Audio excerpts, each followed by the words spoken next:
पहला पाठ, याकूब 4 वचन 1 से 10। आप लोगों में जो ज्ञानी और समझदार होने का दावा करते हैं, वह अपने सदाचरण द्वारा, अपने नम्र तथा बुद्धिमान व्यवहार द्वारा इस बात का प्रमाण दें। यदि आपका हृदय कटु ईर्ष्या और स्वार्थ से भरा हुआ है, तो डींग मारकर झूठा दावा मत करें। इस प्रकार की बुद्धि ऊपर से नहीं आती, बल्कि वह पार्थिव, पाश्विक और शैतानी है।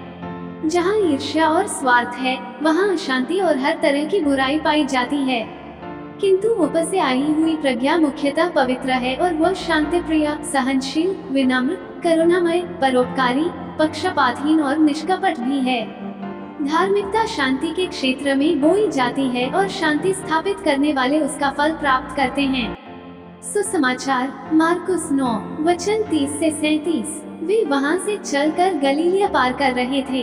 ईसा नहीं चाहते थे कि किसी को इसका पता चले, क्योंकि वे अपने शिष्यों को शिक्षा दे रहे थे। ईसा ने उनसे कहा, मानव पुत्र मनुष्यों के हवाले कर दिया जाएगा। वे उसे मार डालेंगे और मार डाले जाने के बाद वह तीसरे दिन जी उठेगा।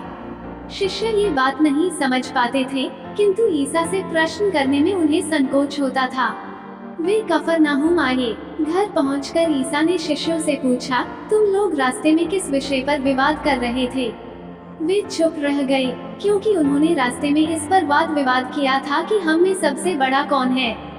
ईसा बैठ गए और 12 को बुलाकर उन्होंने उनसे कहा, जो पहला होना चाहता है, वह सबसे पिछला और सबका सेवक बने। उन्होंने एक बालक को शिष्यों के बीच खड़ा कर दिया और उसे गले लगाकर उनसे कहा, जो मेरे नाम पर इन बालकों में किसी एक का भी स्वागत करता है, वह मेरा स्वागत करता है, और जो मेरा स्वागत करता है, वो मेरा नहीं, बल्कि उसका स्वागत करता है जिसने मुझे भेजा है। मनन चिंतन। पेतरुस द्वारा प्रभु यीशु को मसीह के रूप में अंगीकार करने के पश्चात प्रभु यीशु ने 3 बार अपने दुख भोग की भविष्यवाणी की। हालांकि उनके शिष्य उनके संदेश को समझने और स्वीकार करने में असमर्थ थे।